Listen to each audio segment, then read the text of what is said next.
Assalamualaikum, apa kabar teman-teman semua? Semoga sehat selalu ya. Nah, pada video kali ini teman-teman ya, gue mau jawab pertanyaan nih teman-teman ya.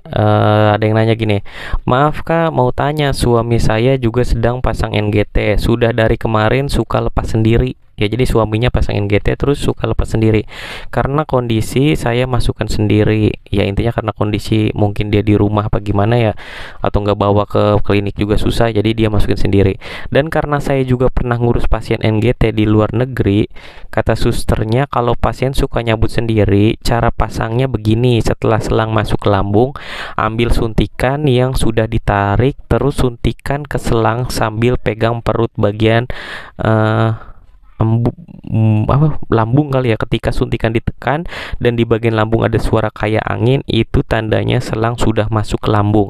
Apakah benar dan sama seperti itu? Tolong dijawab ya kak, terima kasih. Ya, akhirnya gue jawab ya, iya betul, supaya jelas dengerinnya pakai stetoskop kata gue. Tapi saran saya hati-hati karena kalau masuk ke paru-paru lain cerita. Terus dibalas lagi terima kasih. Oke, gue mau jelasin di sini ya teman-teman ya. Ya memang setiap orang kondisi ekonominya berbeda, atau enggak tempat tinggal kita juga mungkin jauh dari layanan kesehatan ya, butuh waktu atau enggak bagaimanapun ya. Dengan pengalaman sendiri, orang awam masukin sendiri NGT-nya. Yang pertama harus tahu dulu teman-teman ya, kalau memang sering dilepas ya pada pasien ini kan dia sering dipasang, sering nyabut sendiri, biasanya itu ada bekas tandanya tuh teman-teman di NGT ya.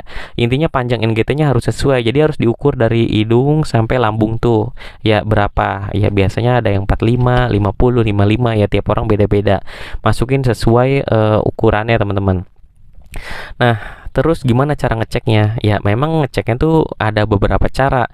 Ya pertama bisa menggunakan air. Ya jadi airnya gelas ada air terus masukin itunya selang NGT yang udah terpasang.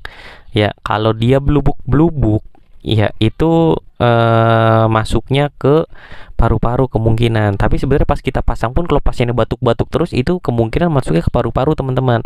Seperti itu. Ya gue sih jarang kalau menggunakan air itu ya, gue lupa dah kalau nggak salah blubuk-blubuk dah.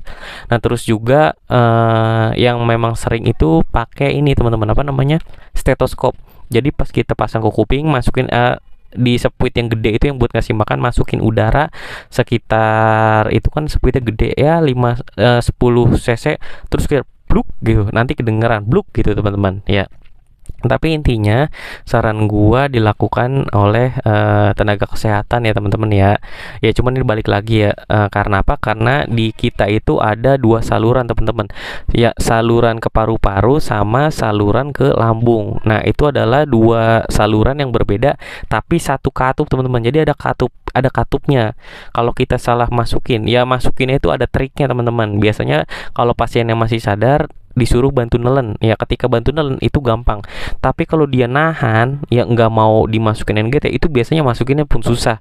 Kadang gue pernah sampai 10 menit nungguin pasiennya mau nelen ya, apalagi kalau pasien-pasien tidak sadar seperti itu. Tapi saran gue baiknya teman-teman kalau memang bisa ke klinik, silahkan ke klinik ya, ke klinik terdekat atau enggak ke puskesmas.